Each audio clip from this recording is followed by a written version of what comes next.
دو لوگ بیٹھے تھے نا حرم مکہ میں. ایک صاحب کہہ رہے تھے کہ میرے اوپر وہ بدر میں جو قتل ہو گئے کفار ان کا ذکر چل رہا تھا، تو دونوں گفتگو کر رہے تھے بدر میں ہمارے اتنے لوگ مسلمانوں نے مار دیے. تو ایک ان میں کہنے لگے کہ اگر میرے اوپر قرض نہ ہوتا اور میرے چھوٹے چھوٹے بچے نہ ہوتے تو میں تو تلوار لے کے جاتا اور مدینہ شریف جا کے معاذ اللہ بدلہ لے آتا. دوسرا کہنے لگا میں دیتا ہوں نا تیرے بچوں کا خرچہ بھی اور میں تیرا قرضہ بھی اتارتا ہوں، تو جا.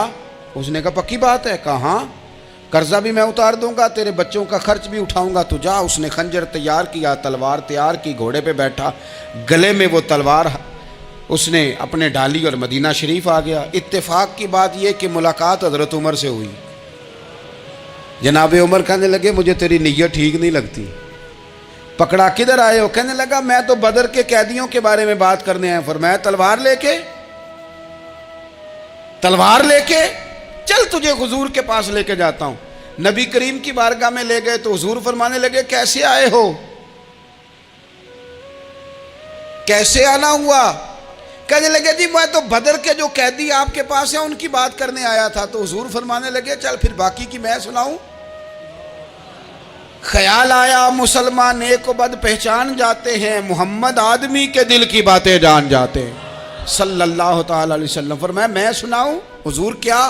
فرمایا تم اور فلاں بن فلاں وہاں بیٹھے ہوئے تھے نا حرم مکہ میں فلاں پہاڑ کے ساتھ ٹیک لگا کے، اور تم نے یہ کہا تھا نا کہ قرضہ نہ ہوتا، بچے چھوٹے نہ ہوتے تو بدر کے مقتولین کا میں بدلہ لیتا.